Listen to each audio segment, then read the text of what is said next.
What's going on, guys? Welcome back to the Buckhouse Podcast. My name is Benjamin, and I'm here with.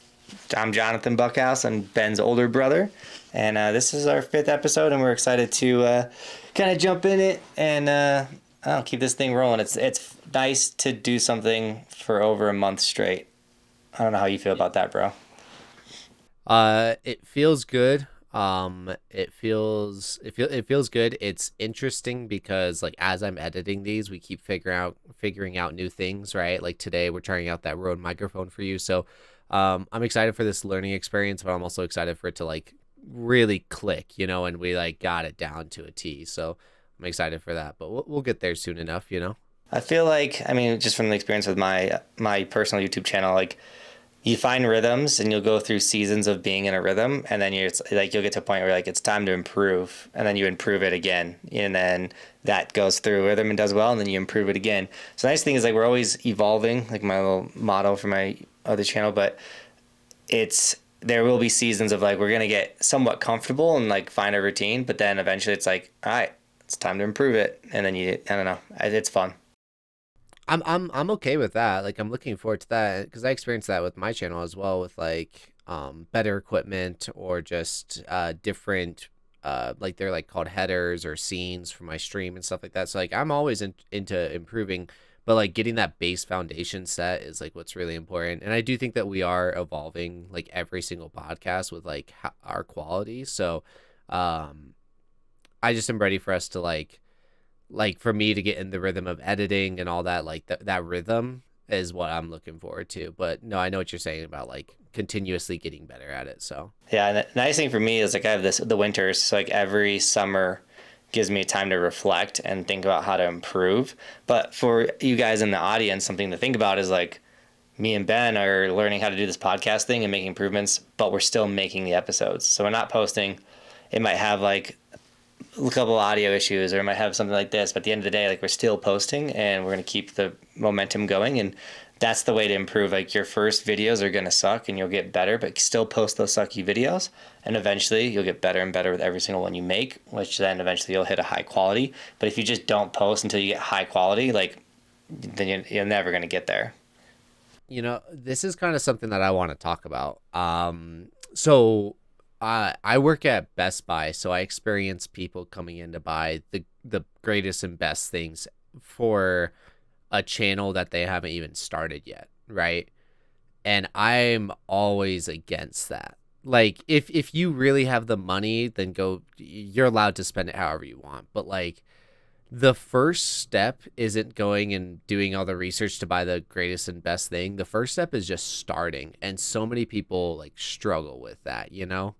Oh, totally, dude. And I mean, it goes from camera equipment to just even getting into snowboarding. Like you don't need the best snowboard, you just need a snowboard. And then once you learn and figure out how to do the sport, then invest the money into the equipment. The equipment isn't going to make you better at the sport. The camera isn't going to make you a better YouTuber. It's your comfortability, the practice, the brain flow you get from constantly talking to a camera is what's going to make you better in front of a camera, not the camera itself. No, 100%. And I totally forgot what I was about to ask. Oh, no, I remember now. Like you were talking about the quality of a snowboard and stuff, and it's like so many people don't realize that the quality of a snowboard, you don't truly fully get those benefits until you have like, I wouldn't say mastered the sport, but like really figured out snowboarding, right? It's like it does in the grand scheme of things, in the technical terms, yes, a higher quality snowboard is better for you to ride on, but like you don't, like for you, Jonathan, you didn't even start reaping those benefits until like later when you started really getting into like the technical parts of your riding, right? Like literally, like I would say the last 3 years, and I've been snowboarding up in the mountains for 14 years. So 11 years of living up here and ripping. It didn't matter what board I was on. But now, as I'm like reaching that highest tier of the sport, that is when those micro 10% or 5% have kicked in and actually matter. But prior to that, yeah, no, I was just ripping anything and it was fine. It's literally when you're like, getting to the very, very, very tip top of the line where like yeah, maybe having a camber board for jumps is good because I'm trying to throw a massive trick. Yeah. Yeah. But for the viewers out there, like, if you guys are wanting to start a project and you don't know how, it honestly is just start it. And like I had this whole speech on my stream about it with a buddy of mine about streaming, and so many people are like, how do I start? When's the best time to do it? Blah blah blah. Just do it.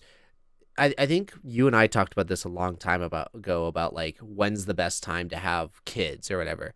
And there's never a perfect time to like have a kid. There's never a perfect time to move across country. There's never a perfect time to start a YouTube channel. There's like almost never a perfect time for anything. You just got to like do it, right? And I love like that's something I've always preached. Is like you just got to do it.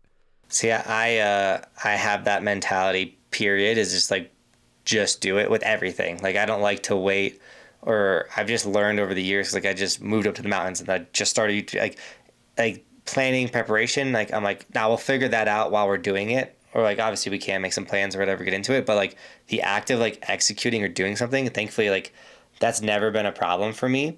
My problem is I like to finish things in a day, or like I try to complete it as fast as possible. So if I like start a project where I'm gonna like sand and paint the kitchen table, that's got to be done in a day, which was realistically like a 3-day project. That's my problem. But just like what you said or in last week's episode, which if you guys have not listened or watched that, you really should. We talked about actually no, it wasn't last week. Sorry. I'm behind because of editing. It was in episode 2, but regardless, you guys should watch that episode. We talked about like the 1% better and things like that, right? Like progressing and evolving. You don't like get good at something in one day. You know, it takes time. And so like similar to like your projects that you were just talking about, like you're not going to have that finished product or have a good product in a day, right? And like that's a mindset that you can think about. Like it's going to take time. But I know what you're saying. Like I remember when you and I were building Legos growing up, we would spend the entire day like building that Lego, you know. It's one of those things. It's one of those things too where if for me, especially having like 2 kids and stuff, if I don't finish that project, the chances of getting back to it just get like slimmer and slimmer. You know what I'm saying? So it's like if I can just sit down, focus it, knock it out, and it's done, then I don't have to worry about like the next day and all of a sudden I gotta take the kids to the doctor or to school or whatever. So like, yeah, if I'm starting something, I'm like, what's the chances I can get it done in a day? And then yeah. That makes sense. That's not something I deal with. Like, yeah, kids and major distractions like that, like responsibility distractions, So I actually can't relate with that, but I know what you're saying. Now, here's something that does drive me insane, and I know it drives you insane as well. This is one thing that Johnathan and I are like the same at is I always say it like this is when like inanimate objects, they piss me off. And it's because like when something's supposed to work and it doesn't, like it's so infuriating, right? The funny thing is Roman has the same problem too. But yeah, when something that's supposed to work isn't working, man, it makes me so mad. Like more mad than anything, especially when it takes like 30, 40 minutes to fix it too. And it's like, I just lost that time of my life for no reason. Yeah. No, so I know this is going to be delayed in the podcast, but I was setting up my Christmas decorations, my outdoor Christmas decorations yesterday, actually. And so I get on the roof to hang lights, right? And getting on the roof, like, I don't mind it, but at the same time, like, I don't, like, my life's been such a tornado lately. Like, the last thing I need to do is, like, fall off the roof and hurt myself, right? So, like, I'm super precautious right now. I'm on the roof, and I have these little clips to hold the lights up. And the way that Trevor, my landlord, set up my gutter is I can't put the clip inside it. There's like this little foam thing that stops leaves from getting in the gutter. So that's cool, but then I couldn't put the clips on. So I'm like, well, that sucks. So I get down the roof. I bring all the lights to the front of the house. I'm brainstorming ideas with my girlfriend. I'm like, okay, let's put it around the trim of the house. So I set around the trim of the house. I turn on the lights and I tested them before. They worked fine. I turn on the lights and like half the lights don't turn on. And I'm like, cool. I just spent like 2 hours trying to set this up and it just didn't work. So I move on to these blow ups that we got off of Amazon, And as soon as I finally get out of the box, I set it up, I go and plug it in. It just like when it blows up, it doesn't just stand straight up. It's like falling over. And meanwhile, while I'm doing this, like I don't have a practical outlet. My outlet that's in my garage, I have one outlet in my garage, and it's on the complete back side of the house. And I'm trying to set these up in the front yard. So I'm like, this isn't working. So I have to use this one that's in like the front of my like living room that then goes through the front door. So it looks all dumb. And I'm like, I was so frustrated, bro. I was so frustrated. That's that sounds like a disaster day. Like I would have quit many times. But sorry, the kids were waking up and I was super distracted. Trying to bounce all that back, but we're talking about getting pissed off. But no, after I did something like that, like I've been really working on getting over things like that, right? Like not letting it truly affect me. So I was able to go on, like yesterday was a great day, but that first part of my morning when I was trying to do that, I felt so defeated, and I was just like, I don't even know what to do. I feel that. I feel like because Bobby will ask my wife. Bobby will be like, "Hey, I want you to do this before you go to the mountain or this," and I'm like, I don't want to because I know it's gonna irritate me. I'm gonna get frustrated. I'm gonna get hot and sweaty, and I don't want to do a project before I leave. Or like, yeah, like today's a day off, and so she'll have like a whole honey to-do list, which will be like, yeah, like hang the Christmas lights or sand and paint this or whatever, and it's just like, but it's okay. By the way, hearing you call Trevor your landlord was a little weird because Trevor's our brother-in-law. Yeah, he's our brother-in-law, but I mean, he is my technical landlord also. So no, it was just when you said that, I was like, whoa, what? That's kind of weird. No, it's a perfectly fine dynamic. You know, we can separate it, but no, it is funny that it's like, yes, it's so funny. It's like I live in our childhood house. We grew up in this house. Our mom sold it to my sister, so my sister's my landlord, but also my brother-in-law is the one that does the majority of the finances, the plumbing issues, and all that stuff. So I say I wouldn't call that like childhood home though, because like maybe for you, I bet like we lived in so many houses. My mom moved around a ton.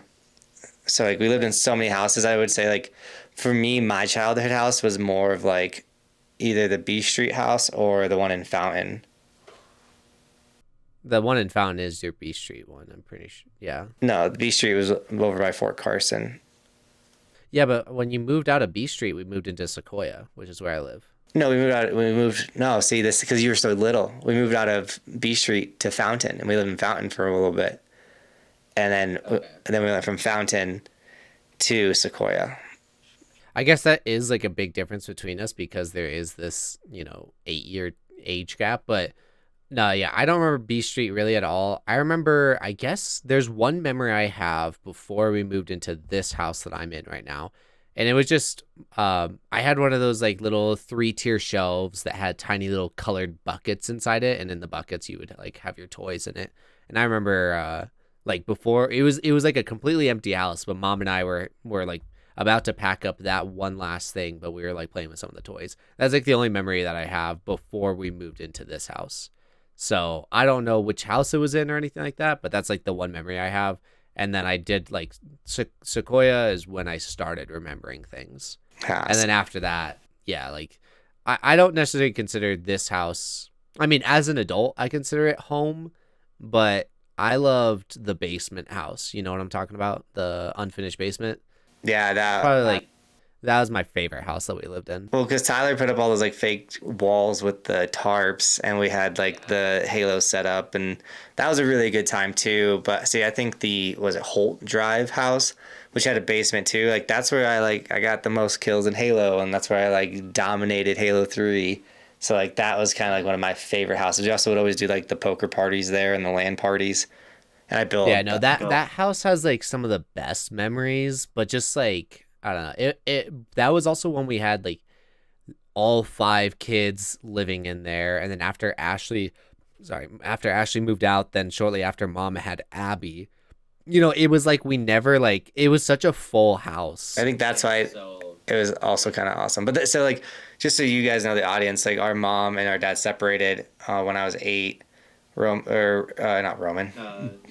No, it was they officially separated when I was 2, which meant that you would have been what, like 10.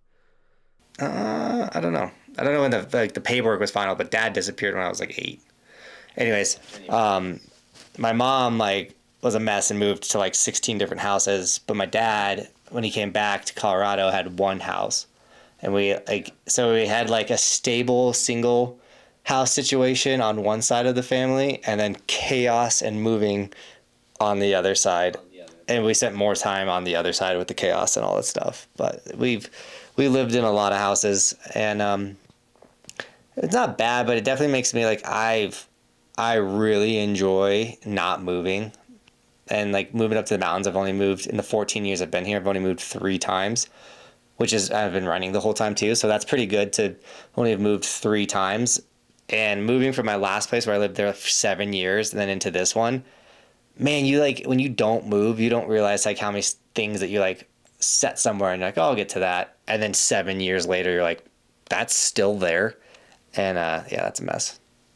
I think one thing to think about with your moving though is like every time you moved, it was what I would call a necessary upgrade. You know, like you went from a 1-bedroom small like studio style apartment to then meanwhile you were living there with 2 people. Yeah, sharing a 1-bedroom with 2 people. Yeah.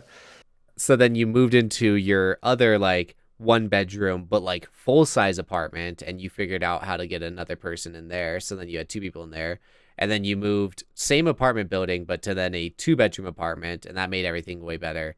And then you eventually outgrew that with your your family, the kids, the dogs and everything, so then you moved into your current situation. So like which is like a it was 4-bedroom all house. like you needed it, so it made sense. Yeah, like I think that's one thing mom taught us is like, yo, like let's not do unnecessary moves. Like there's no reason to move, but like our mom would just move. And so it's like, no, let's not do that. But I do hope, and it's gonna be really hard, especially since everything's trending down this year, but like in the next 2 years, like so this winter and then another winter, I do hope that next summer to like buy a property with multiple acres up in the mountains that can be like become like the YouTube where we can build like a warehouse for merchandise / like working and everything, kind of like a Braille like warehouse type situation, and then like just have a nice house, and like that's the goal, and we're working every single day towards that. And that's good that you have that goal set in mind. My goal for you though is for you to have like a big snow out here in Colorado. I mean, I would not mind having an indoor ski resort for sure. I think that'd be insane. But owning a ski resort will happen one day. I do believe that. Yeah. It's just about creative, I don't want to say marketing, creative financing, finding a way. I do think I'll find a way to buy a ski resort with none of my money, but through like crowdfunding / like the audience funding and like giving people like lifetime season passes and stuff. Like I do think all of that is possible down the road. We just got to keep growing, which right now is a little on the slow side, but we'll ramp it up. Yeah. No, like buying a ski resort is not a simple task at all. Like that's like Mr. Beast type stuff. Like that's not like an easy thing to do at all. So but like that's most definitely a goal later down the road. If Mr. Beast can do it, there's no reason I can't do it. No, I agree with that. I just was being a hypocrite here of comparing sizes, like Mr. Beast's 100 million subscriber channel versus yours, like that's he's got the money for it. You'll get there eventually, bro. I mean, ski resorts, they're like most of them for sale right now are like 1.5 million. That's just to like acquire the property, and then obviously you're gonna have a couple 100,000, if not a million, to go back into like fixing up problems with the resort, and then obviously you gotta have staff and all that stuff. So like let's say roughly you need like 3 million to like take a resort that is like maybe didn't run for a year and purchase it and get it back up and running. That's not that crazy. No, that number is a lot more tangible. It's crazy that you say like 1.5 million though, because then I think, and I'm like, most of the properties up in the mountain. Just and dude, these ski resorts come with houses, some of them. Like there's one in Oregon. It's 1.5 million. It has a lodge, and on the top of the lodge has an apartment. So you can just buy that, not do anything with the ski resort, And live and in just it. live there. My Bobby would love it. My wife would kill me.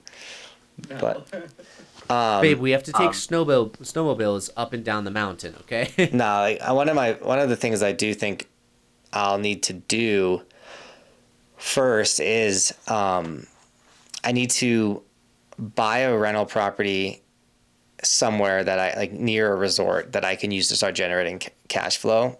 Then use whatever that makes to buy another rental property and put these properties, buy ski resorts that I can go ride, stay in the condos, advertise those Airbnbs, get those things really flowing money. And then through like a successful Airbnb business is when I can start acquiring ski resorts or rental shops and things like that. Yeah. No, so what I'm into right now when it comes to the property side of things, bro, is actually what's called a barndominium. Have you ever heard of it? Oh, dude, barndominiums are sick. And like, I've shown it to Bobby because I was like, dude, what if we just bought land up here where we can still like have a backyard park and snowboard, but it kind of looked like this. And she's not vibing the barndominiums. Oh my, Kirsty and I are talking about it, and I love the idea. And for, once again, viewers and listeners, like, this barndominium thing is essentially you build a barn style, like it's just a simple, like, 4-wall system, but you can customize the interior completely, and it's so much cheaper than your traditional house. And so the reason why I thought about it is purely because like the customization is like super cool. The ability to be like, I want this room to be like this size and stuff like that. And you can do that to an extent with your own home, like if you're building a home, but it's not to the fullest extent that like you are the one contracting the people out to build this, which can be probably a little scary, right? And I'll cross that bridge when I get there. But like I love the idea of essentially having a garage that we like pull into, and then there's like a couple parking spots, like it's like a parking garage, and then I have like a loft up there so we can like chill in the garage and or whatever it may be. I love that idea. And just, yeah, barndominium seems so cool. Well, I think they seem cooler too, like because you can put them on big chunks of land with like sick scenery and stuff like that. For me, I'm like an extrovert that wants to be alone. Like I want to live with no neighbors. Like I don't want to see a house, period, when I walk outside on my deck. And we're close to that right now. We're in a pretty small neighborhood. There's like 30 houses in my neighborhood. I live on 2 acres. Like there's people around, but it definitely feels quiet. But man, there's like nobody around. No one can see me. Man, that sounds so nice.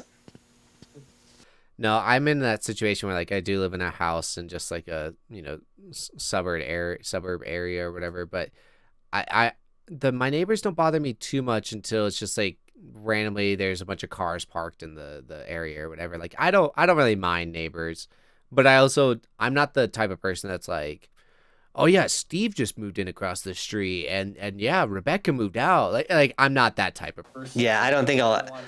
Well, one going like because Bobby's always like, oh, look at this house, and it's like in a neighborhood. Like the thought of moving into like a traditional suburb not terrifies me, but like it's the last thing I want, period. So, two, like if I lived in a suburb, I'm not going to be that dude that like knows everybody in the neighborhood and like goes and, you know what I'm saying? Like introduce, like, I just don't want to be that guy. Not that like that guy's bad, but I don't want to like help the neighbors I got so much other stuff going on. I don't got time to be the neighborhood buddy.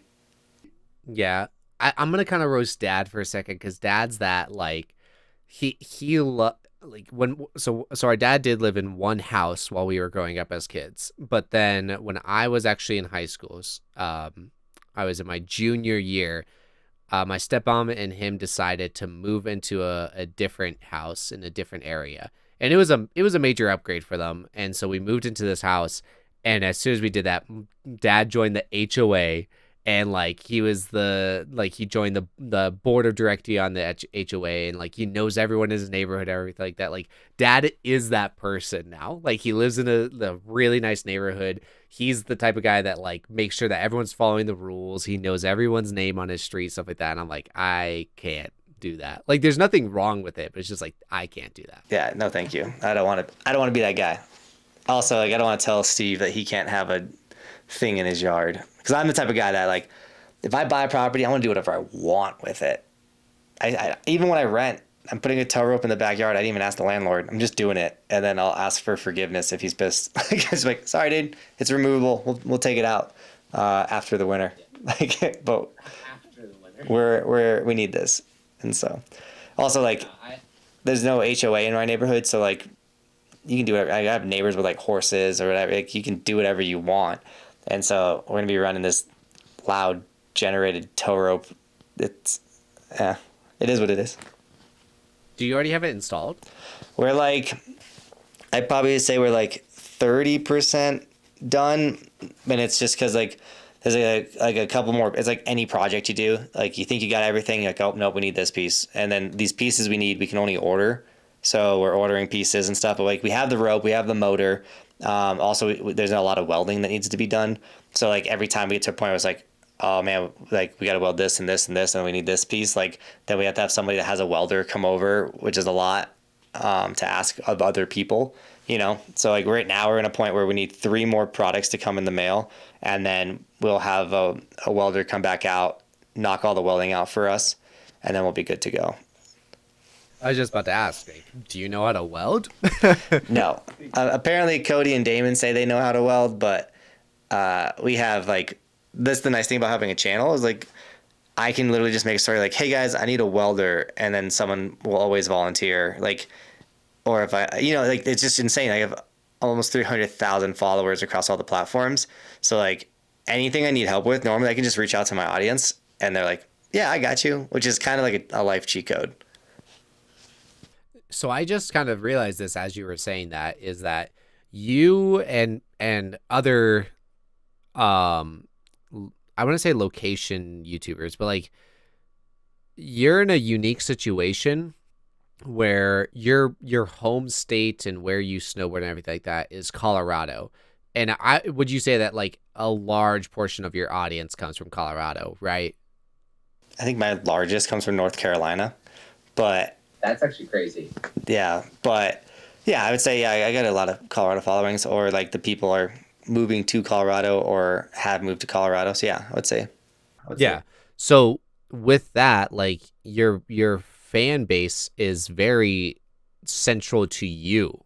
So the fact that you can be like, hey, I need a welder, like, I would say for, like, a video game YouTuber, your audience is extremely broad and vast, right? There's not probably like other than major cities, like, your audience is probably equally spread out, like, around the United States or around the world, right? And so, like, for you to be like, hey, can someone come do this for me? It's far less likely than, like, somebody like you, where it's very location based, because you are, like, constantly posting in Colorado and things like that. So it's, like, such a fascinating, like, I've never thought about it like that. Yeah, no, that's a good point. We also have a lot of people around the world. I can't wait to, like, start traveling the world and snowboarding, because then the audience being, like, worldwide is gonna, like, skyrocket. Yeah. Because I already noticed that by going state to state. Like, I didn't have a big North Carolina fan base till I went and snowboarded in North Carolina and got, like, I had one specific video go, like, super viral in North Carolina, and now I have a massive audience in North Carolina. That's sick.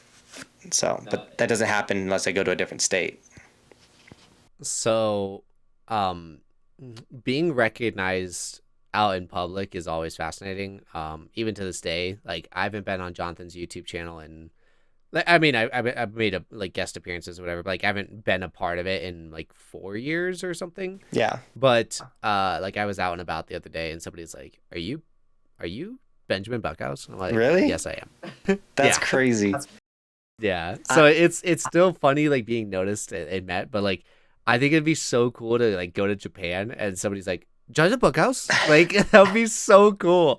Like, to be, like, noticed by somebody. My favorite place to get noticed is the bathroom, which happens way too much at the ski resort. That sounds miserable. You, like, turn around from peeing and there's someone there and they're like, "Buckhouse?" And you're like, "Hey, I'd dab you up, but give me a minute." and then it's always like hot and steamy, and you're full of your gear. It's just not the place to be recognized. But Yeah. I mean, I don't shame the person for saying what's up. It's just more like the situation. It's just awkward. But now we're at the point where if I'm not on a run, someone's coming up and saying hi, which is sick. But it's, or like people are like, you hear the murmurs in the line, like, oh, I think that's Buckhouse. Like, oh, that Johnathan Buckhouse over there, which is cool. And like, I love stoking out the kids. Like, my favorite thing is when like an 8-year-old kid is like, I love your videos, and like they want to take pictures and stuff. Like, just think it like just being able to stoke out the kids it's so fun.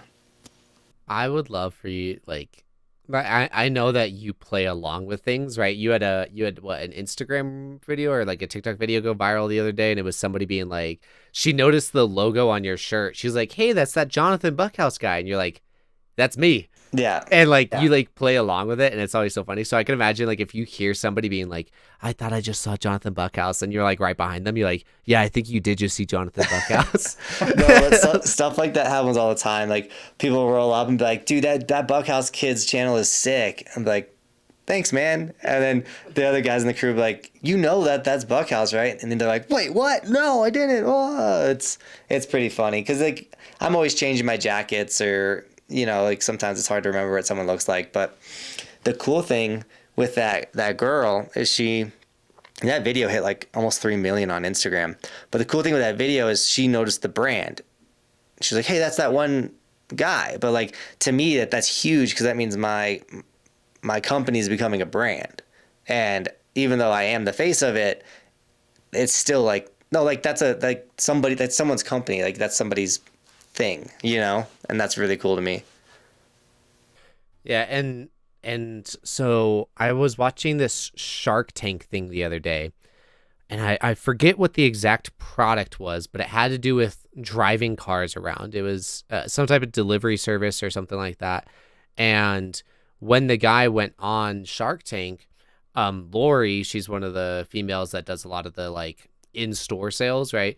She was like, oh yeah, I've seen this brand around. Like, she was like, I've seen this company around. And then post Shark Tank, the guy was in an interview and he was like, oh, Lori knowing my brand, that wasn't coincidental. That wasn't an accident. He's like, I did that on purpose. He's like, she happened to be in the same city, which was like San Francisco or something like that. And she was spotted at a shop. She was spotted in like the shopping mall, and somebody called him and was like, hey, Lori is in this shopping center right now. You need to get down here. So what he did was he had every one of his employees go and start driving those cars around that shopping center for the next hour. And so she was subconsciously seeing that brand all around, and all of a sudden he showed up on Shark Tank like a couple months later, and she recognized it. Like, brand so recognition. Smart. Yeah, like brand recognition and like having a recognizable thing is so important for like your success out there. Well, Like, that's why that was such a cool story. I used to not like slap stickers places, because I was like, I don't want to be that dude. And like, I also don't like, well, back in the day, I didn't have the money to waste on buying stickers to just stick on things.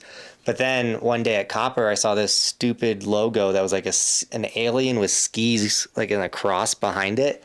I was like, man, this is kind of a stupid logo. And I kept seeing this sticker everywhere. And also I saw a dude wearing the shirt. And I was like, who is this dude? Like, it sparked my interest. I was like, this dude clearly, like, that's his brand or something. Like, I don't know what it is, but like, he's wearing it. I've been seeing it sticked all over the ski resort. And I was like, what am I'm not doing that with mine. I was like, I need to be slapping my Evolution logo stickers everywhere. And then when they're seeing it everywhere, and all of a sudden they see me repping it, they're like, oh, who's that dude? Like, he's wearing that thing that I've been seeing everywhere. And so like, that kind of clicked. Or they see it slapped all over their ski resort, and all of a sudden they watch one of my videos and they're like, oh, it all makes sense now. It all came together. Like, that dude's the one that's been slapping that logo everywhere. Yeah. So don't think like when I'm going to say something, but for the viewers and everything, don't think that Jonathan's trying to do this. It's just that it works out this way, right? So by you putting the stickers everywhere and by you selling a high quality sticker that's a cool design that people want, right? What it turns into is, let's say you put those stickers everywhere, everyone's seeing it, and then they see it on somebody's helmet, and it's not your helmet. They can go up to that person and be like, hey, like, what is that logo or whatever? Or like, where'd you get that sticker? And then they're like, oh, it's Johnathan Buckhouse's YouTube channel. Like, your fans are essentially also marketing for you, right? Like, it works out that way. And once again, like, that's not what your intention is. It just, that's how every brand works, right? That's how Nike works. That's how Adidas work and everything like that. It's a snowball effect. Yeah, and so it's getting the logo on more helmets, more skateboards, more snowboards. Like, get it out. You just got to get it out. And so yeah, like slapping the sticker on places that. And the way I do it is like, if I look somewhere and it catches my eye, I'm like, that probably needs a sticker. Let's go slap a sticker there. You see like the Mona Lisa, you're like, that caught my eye. I need to put a sticker on that. Right under her nose. You know, it looks like a little mustache. I'm just envisioning you just like somehow getting past like all the security and all the lines and everything like that. And you just go put your sticker up there. Just like a whole YouTube video on slapping that. I was going to say, so in the snowboard industry, there's 3 resorts in the United States that don't allow snowboarders. And I thought a funny TikTok series would be to try and go up the lift in different forms of a snowboard. So we could like try to split board up the lift, but we also have this ski board, which is a snowboard made out of 2 skis, and try and go up the lift with the ski board, you know, and just like constantly like take a snowboard, but mount skis in the middle. So it looks like a mono ski. Just like tons of ways of trying to get up the lift with a snowboard. If you did that, you'd have to go so cheesy that it's laughable, of being like changing your jacket or like putting a fake mustache on like every time you try a new snowboard. So that way it's like you're a different person. You have to do that, bro. Because there's the TikTok series where people like trying to buy the red divider at Target. Yeah. And they're so funny. There's one guy that started that trend. He's funny. Everyone else that copied, I'm not the biggest fan of copying, if that makes sense. I'm not a big fan of copying either, but have you seen the guys? They actually live in Colorado, which I thought that, I'm like, wow, of course, it's so funny. But they've got like 700,000 followers on TikTok right now, and what they do is drafts, like just like a NFL draft or whatever, and they treat it that way. But it's like drafting the color orange, and so there's 2 guys, they do a top 5 for their draft or whatever, and it's just things involving the color orange, right? And so like, you know, one of them, like the top pick will be orange, like the fruit. He's like, my pick is orange. But they also talk about it like, you know, it's a great player, he just brings a lot of energy to the team. Like, it's so funny. Have you seen these guys or no? No, you'll have to send it to me. I'll have to send you one. They're blowing up. They're getting they've got, I forget his name, but they've got one of the it's like sports analysts for like the like NFL Network or Fox or whatever. Like, he went on their show and like did a draft with them. It was so cool. And then he did one with Nick Jonas. Like, this thing is huge, and I love the concept. And I didn't think about like making my own mini series about it, but like at least on stream doing a draft pick with like my buddy Jesse, who Johnathan knows as well, but like just doing a draft pick for like these characters or these weapons or whatever, and just see how it goes. So that's funny. I thought I don't want to copy them like you said, but like it's just such a cool concept. Yeah, you'll have to send it to me. And I mean, there's fine ways of like, hey, this is like a trending style of video, or like a trending song that you do it like this, like the Harlem Shake or something, you know, something like that. Yeah. That's one thing. But like, how many versions of buying the red divider at Target, like, you know, because I know the people are doing other ones and they're just not as good, you know, like what happens is someone tries to copy someone's like brilliant idea, and it falls so short because that dude's the one that came up with it. You know what I'm saying? Like most people that copy it feel like can never match the level of the person that actually created it. And I don't know if the Target guy did this one, but I saw a similar one the other day where there was like, I think it was like a Captain Morgan statue, right? Like as in Captain Morgan the liquor. It was like in a Walmart or whatever. And in the little like display unit that they had like a statue, like a cardboard statue or whatever, of Captain Morgan, and a guy like put a barcode on it and went and purchased it. And like I thought that was pretty funny. Yeah, I know. That's how most people end up doing it. But yeah, if you put the barcode on it, that's going to be the easiest way I'm pretty sure to get the item. Target one. He The would Target one, didn't they put it in like a roll of wrapping paper or Yeah, whatever? he'd put it like a roll of wrapping paper, or he would put it in like a bouquet of flowers, or put it like in a shoebox with shoes. Like is how he would, but it would always be like kind of poking out or like there, like obvious. Visible. Yeah, and then so with TikTok stuff though, so and the copying, so we got a brand deal for a single TikTok video for sunblock. I was like, sick. I was like, you know what we could do is like on the mountain ask people if they need sunblock, and then kind of scale it to where it's like if we get more comfortable, we can like be doing runs and like ride next to someone, like, do you need some sunblock? And like just asking people they need sunblock. And I was like, oh, that's brilliant. I didn't realize how fake every like public interaction TikTok is, because nobody wanted sunblock and everybody thought we had something inside the tube. And like that was just sunblock. But like so many of those TikTok interactions, I believe, are like mega fake. So I do not believe anything that I see on TikTok, if I'm being honest with you. Like the best example I have is just literally yesterday we were watching this TikTok and this girl was sitting on a bench and the guy was filming it, and then he walked up and he's like, "Can I play his?" Like he's like, "Can I sit here?" And she's like, "Yeah." And he's like, "What are you listening to?" She's like, "Shawn Mendes." And he's like, "Here, let me play you a song." And like started playing a Shawn Mendes song. But like the camera is like, it's like an iPhone and it's really close. I'm like, there's no way she didn't see you set this up. Like I don't trust anything I see on TikTok that's in a public scenario. Like I really don't. I will say twice, which happened to me though, was so I was in Vegas for my wife's birthday, and we were going down one of the escalators in Vegas, and this dude behind us is like talking on the phone really loud and saying really awkward stuff. And the whole point was like to try and get our reactions of him being like, yeah, you know, that happened to us. And then at Vail opening day, we were leaving the mountain and this dude was like holding a fake baby. And because I'm a dad, I immediately like knew that was a fake baby. I was like, why does this dude have a fake baby? And as we walked by, he dropped it. And then you like see the cameraman, and I'm just like, it's just, I don't know. It's interesting to me. So when I was in Florida, the Bushman, like, you know, the guy that hides in a bush, he scared Kirsty and I. But it was funny because I was walking up and it was so poorly done, bro, which is fine. Like they're getting there. And I found his TikTok, and we didn't make it to his TikTok, which kind of sucked because we were hoping for that. But we still saw like, you know, we saw his actual, like the guy that scared us, we found his actual TikTok, and it's got a decent following. But when I was walking by, I saw this lady like holding a GoPro in her hands and was like laying down and using her arms as a tripod, and that's how they were recording it.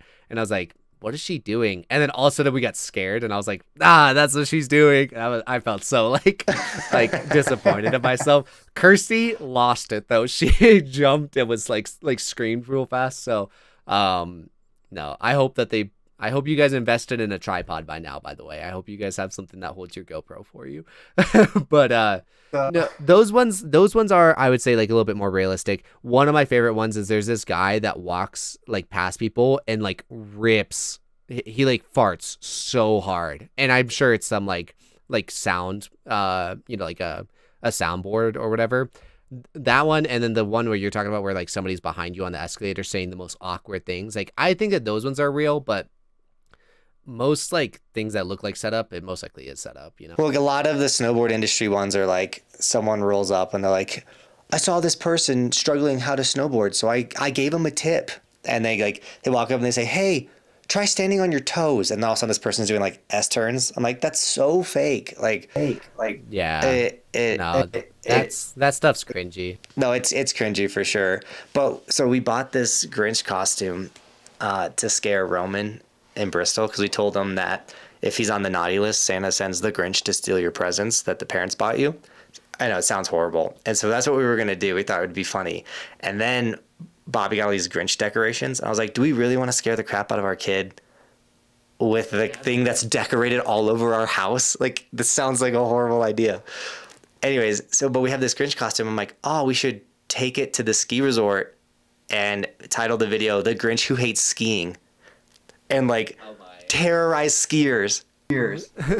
I think That'd be funny. That'd be funny, but it's hard because like I don't want to just go spray a bunch of random skiers or like, I mean, within fun, like some interactions could totally be fun and you know, but like I think we will have to stage like me spraying Damon or something.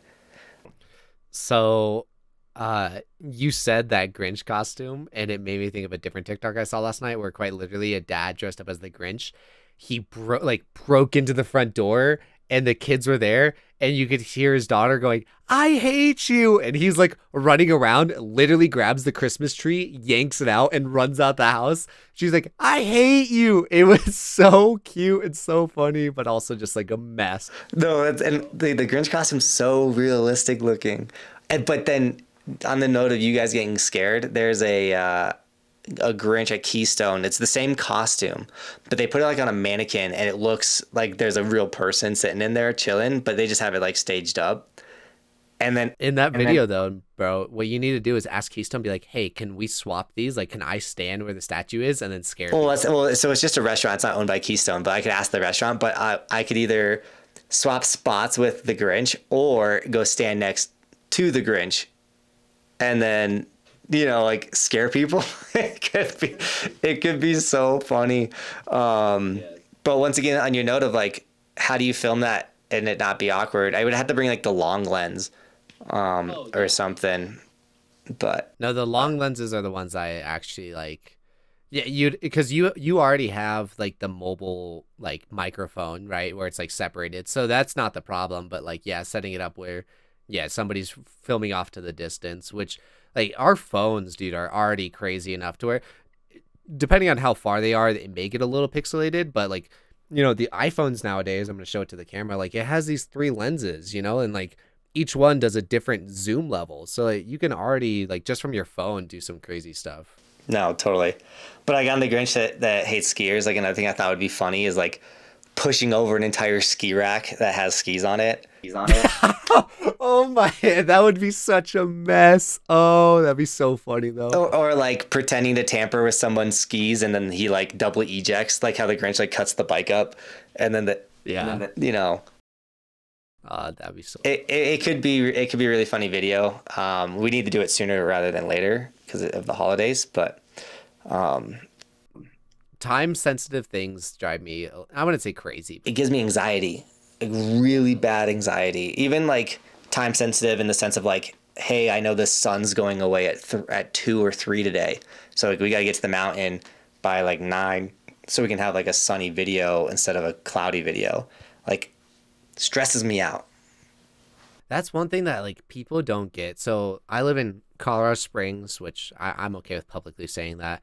And like the mountains there, it's like Pikes Peak is what, 14,000 feet, a little bit taller, right? Something like that. Yep. And it's a massive mountain range, and it's facing the west, right? So when the sun is setting, like I'm losing like 2 hours of sunlight, like than everyone else that's like lives in a flat state. So like you said, the sun goes down to like 2 or 3. I'm like, that's realistic. Like it gets so dark around here. I hate it. Well, like Breckenridge, yeah, like the sun's gone at by 3 and Breck right now, and they opened a train park, so we've been going to Breck and riding, but we kind of have a schedule right now with my employees where we've been working in the morning and then going to the mountain in the afternoon, which like it works, but the thing that sucks is sometimes the work at the house goes a little long, so it's all of a sudden like we show up to the mountain and it's 1.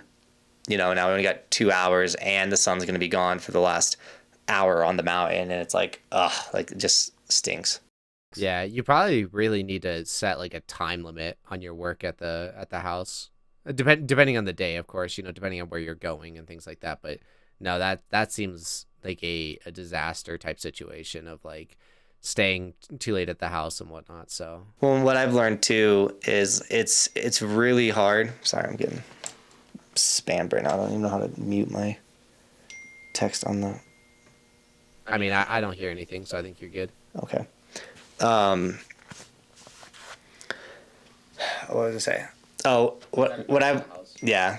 No, what I've learned too is it's really hard to give adequate time to each employee. You know, if like Nate is my full-time assistant, or I have to like work with him the most, but then I have a younger employee who like his problem solving is his current weakness right now. So like as soon as he runs into like a wall, I got to come solve it for him. And I'm trying to teach him to like, I don't just come solve it. I come, I'm like, okay, did you think about like, I was like, think about it again. How else could you like solve this issue? You know, like trying to help someone learn how to problem solve. And then when Cody will be done with an edit, I got to review and edit that whole process. And like to review a video can take 20 to 30 minutes, depending on the length of the video. Even if he like aces the edit, I'm like, dude, we don't really have to touch anything. It's still like a 20-minute process, you know, to do that. So all of a sudden like the day's flying by and it's like, yo, we still got to go ride. And yeah, I do prefer to like wake up and go snowboard. I know that you probably don't fully see it like this yet, but like, do you feel like you're back to managing people? Like, is that like, do you feel like a manager again, or do you like still see it as something different? No, it kind of feels like more like I got friends around that are helping me build my thing, which is nice, you know, in a lot of ways, because I don't want to be like a manager. And I'm sure eventually, like as big as I want to take my company, like it's gonna be that way. In a way, I think what will happen is there'll be the core group of dudes that like help make the content that are like always feel like friends and buddies, which that's the way it needs to feel. And then as we get bigger, there will be a side of employees that are employees. If that does that, and like that sounds really bad for it to be separated like that, but there's like we're the ones that go make the content. These are the ones that like it would be nice to have someone that like they like snowboarding, whatever, but like they go snowboard on their days off, but they work a 2 to 10 shift where they're fulfilling orders or something, you know? Yeah. And like, cause I don't want to snowboard with a group bigger than 4 all the time. You know, like that's really hard.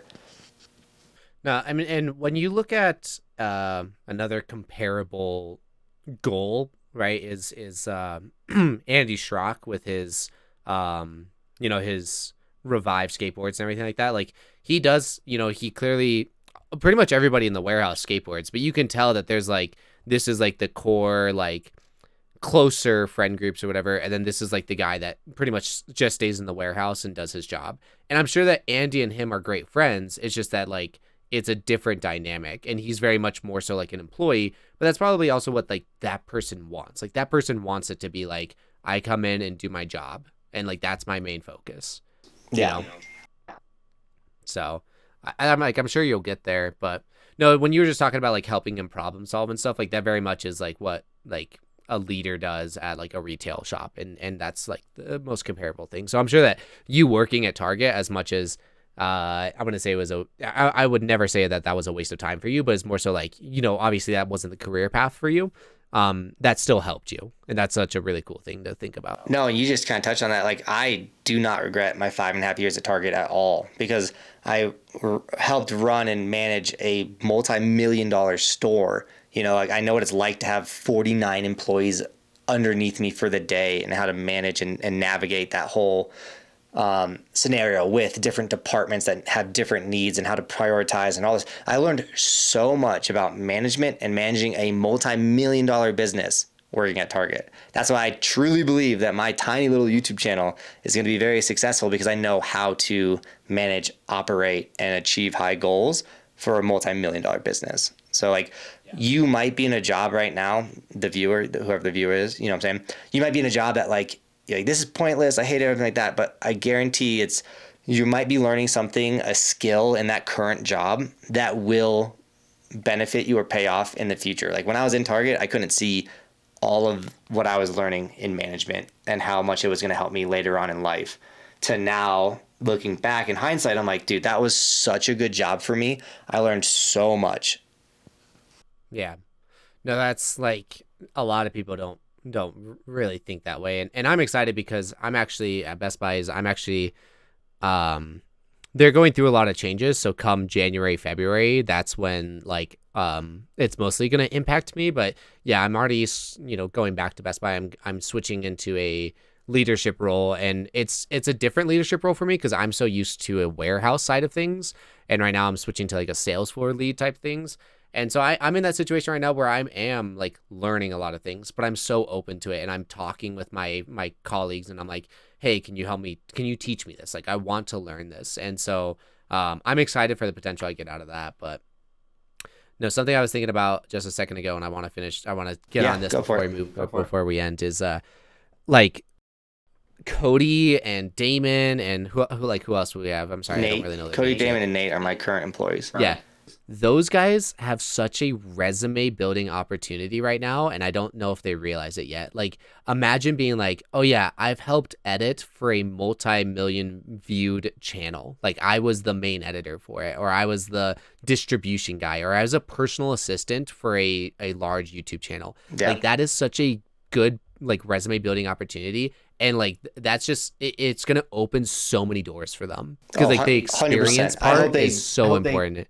I hope they don't take any doors that open, because I want them to stay with me. But 100%. There's a Jim Rohn, he's a motivational speaker, whatever, that I really love listening to. But he has a saying that's like, when you take a job, you shouldn't ask, what am I gonna get from this job? It's, who am I gonna become from this job? So yeah, like these dudes coming and working with me. Like, Cody wasn't an editor when he came and worked for me. And then I taught him how to edit, because I taught myself how to edit. And Cody's also improved his editing on his own and taught himself stuff. And now Cody's an incredible editor. And the cool thing is now Cody can edit any of his own little edits that he wants for his own personal stuff. And like, that's a life skill he'll have forever. And unless AI comes in and like steals that job from people, it's a great skill to have, and in a great time to have it. Yeah, no, I've seen his little like Instagram edits and stuff, and it seems like, yeah, he is experimenting with his own stuff. So like, good on him. Like, that's sick. Yeah. And you know, so you touched on it for a quick second. I know you were joking, but the like you were saying like you hope that they don't take any doors or whatever. Yeah. I know that you're mostly like joking about that, but like there's nothing like cooler than I wouldn't say like that you can take all credit for it, but like seeing somebody move on to bigger, better things, and you were like a direct impact of that, is like such a cool like experience, you know? Like if you're building and all of a sudden you could blow up, and then Cody's like, hey, I got a job offer from Mr. Beast to go edit for him. Like, I'd be so that mad. Is awesome. I'd be like, come on, dude, you leaving me? It'd be sad, but it'd be sad for you. No, but like, totally. It's such a cool. Well, and I've helped so many other YouTubers like get their jump start, like at least snowboard YouTubers get their jump start on snowboard or on Instagram, and it is sick. And the I would say the downside is like the audience thinks that that's a like when you stop working with each other that it was a bad thing, and like people can move on and go do other things, and it just be like, yeah, that's fine. Like, and yeah, essentially that's all I was gonna say is it's like, it's not a bad thing if like Cody did move on and all of a sudden he's like not a part of my channel anymore. It doesn't mean like I'm not gonna like Cody or hate him. Like, and I don't see that dude ever leaving. But you know, like that's a reality. Like that could happen, and it's not a bad thing. You know, he could get married and have kids and like want to move to a different state or like stop snowboarding. Like falling out of passion for the sport too, or the grind, because YouTube is a grind. Like, I understand that fully. Yeah. I mean, I was in a similar situation. That's a conversation for another time. But no, like, you know, it's the experiences that you had together is like what really matters, but also like growing together. I think that's awesome, right? Like it, you know, having friends and colleagues that want to have similar goals and mindsets as you is like such a cool feeling. And so, you know, if one day all of a sudden your birds are gonna fly away from the nest, bro, like just remember the good times that you had, but also like the fact that you guys grew together. And I think that's such a cool like opportunity that people, you know, can have together. So, and like it's a good example too. It's kind of like me and the ski doctor this year, because he used to come help me film a bunch, and so like I probably would hit him up more too, like, yo, you want to ride? Yo, you want to ride? Because I needed help filming. But now that I always have filmers, like I'm not really hitting him up as much. And then his business is doing well, so like he can't come ride as often. And so like there is this natural separation that's happening that isn't like bad or like because we're mad at each other. It's just like things are they're changing. You know, nothing should stay the same. If it is staying the same, there's something wrong probably going on. And so, but yeah, like I helped the ski doc build the ski doc just as much as he helped me build my channel to my channel size. You know, like I couldn't film and make videos without him, and he wouldn't have as many clients if he wasn't in the videos and we advertised for him. You know, like it was such a mutual growth, which was awesome. Indeed. Well, on that note, let's end the podcast right here. Yep.